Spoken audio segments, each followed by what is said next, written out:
So I often see discussions by newer painters not understanding the difference between a wash and ink, the newer type of washes, which I would call tones or Quickshade, and then a glaze.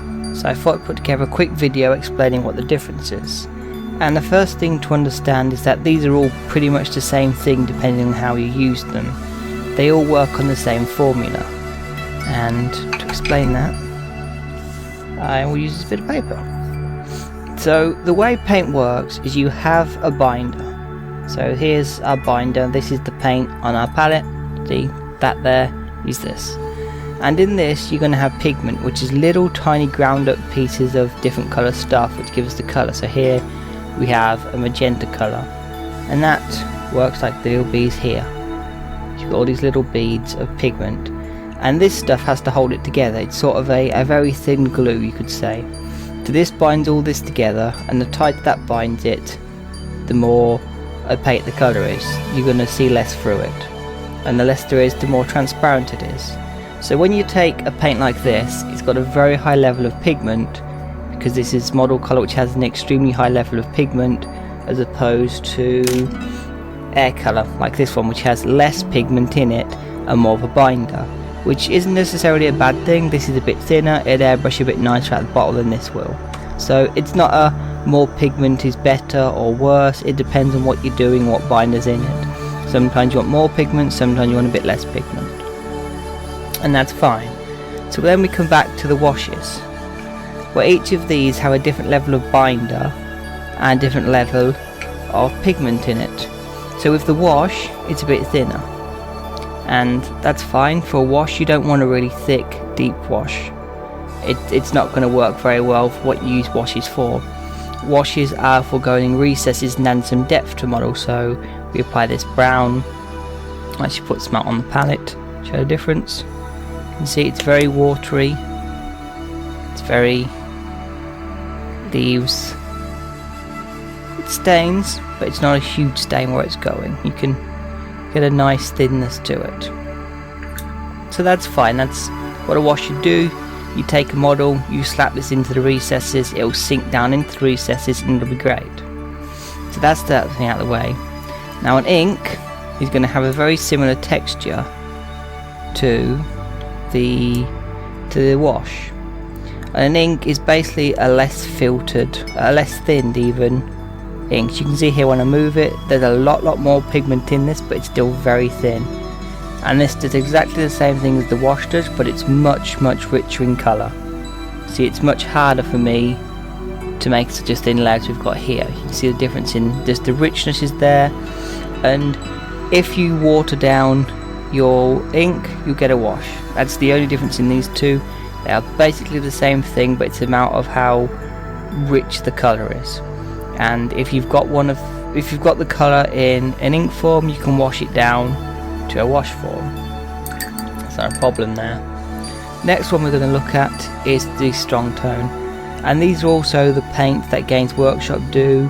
Their washes are these because the industry doesn't have a universal name for these things. It puts on whatever it wants. In fact, here we have a nice strong tone Quickshade wash, and then we've actually got Quickshade flesh wash. So these two are clearly different things, yet they're both called skin wash. But for the army painter one, take a look. You can see it's a bit more gelish. It's not a gel, but it's a bit, the medium they're using to hold the paint is different. It's thicker, it holds more. It's harder to brush in the same way as the above one is, because this wants to keep where it's put roughly. And for strong tones in the Games Workshop washes, these are supposed to just be applied all over. They originally come from the Army Painter, well, it wasn't originally Army Painter, but Army Painter are the known ones, so the Quickshade line, which were tins of wood stain, which you'd paint your model up and you'd go dip it into the tin, take it out, give it a shake, and there's your wash done. They were supposed to be speed painting for people who just want to paint a quick army and get it on the table, sort of. If you're painting an army of Tyranids, then you don't want to sit there painting 100 models, you just want to stick them in the dip after they're all the right colour, put them out again. These strong tones and other modern washes like Games Workshop release these where they bond more to the surface, so they don't sink down as much as a traditional wash does. Whereas the inks and the washes will sink into the recesses more, these will sit more on the surface. And I actually used that in one of my videos of fast painting goblins, where it's that ability to cling to things which makes the model work. It gives me a full range of shade, not just in the recesses of the green, whereas I would paint the flesh a beige colour and then make it green, as opposed to just painting it green and shading it with a wash. So glaze medium. Glazes are all the fad at the moment. Everyone's using them because they want to paint 20 layers when they can paint 3. Basically a glaze medium is a binder which has no pigment in it. And you can buy glazes with pigment in it, but this is the raw stuff, so to speak. The glazes, put it down.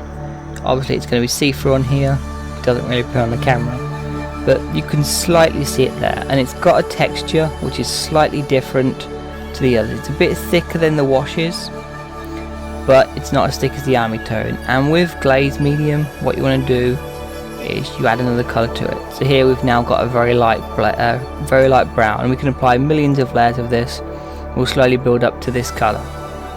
So if you want a very subtle colour, we can do that and just slowly build it up. You see there's a very big difference in the colour, but we can slowly get to there and get to a smoother blend than we could just using that. And that's fine. If that's what you're looking to do to glaze stuff, this is all you're doing. You're applying millions of layers of this. And that's pretty popular at the moment to get the really smooth blends. And if you're generally painting, it's not something you need to do, but if you're looking for competition painting, it's where things are going. But the other thing glaze medium does is it makes it slower to dry the paint. So while this stuff's going to dry pretty quick, this will dry even faster, and the strong tone will take a while for it's fully cured, but it'll still dry pretty fast. Glaze medium extends the painting time out a long way. So this is now going to take, let's say that took 5 minutes to dry, that took 5, that took about 10. This is probably going to take about 20 minutes to dry. That's not exact figures, but that's kind of the extension level we're getting from it. So glaze medium is good, and you can use this with any of the inks, you can use it with any paints.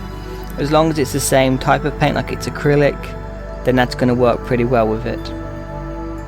So that's the difference in the main different types of washes we have. There's also oil washes and enamel washes, and they're very different to the acrylic washes we're using here.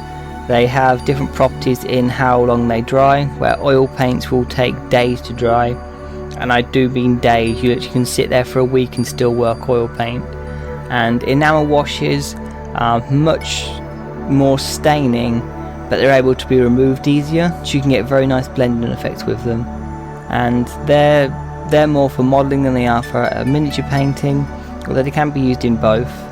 And they need videos on their own. They're much more complex than acrylic washes, where acrylics mostly use put it on and that's it done, whereas those other two can be worked after you've put them on, and that's what gives them their strength. Thanks for watching. If you enjoyed this video, please consider subscribing below, and if you would like to support the channel, there's a Ko-fi link in the video description below, where all donations are greatly appreciated and will go towards future projects.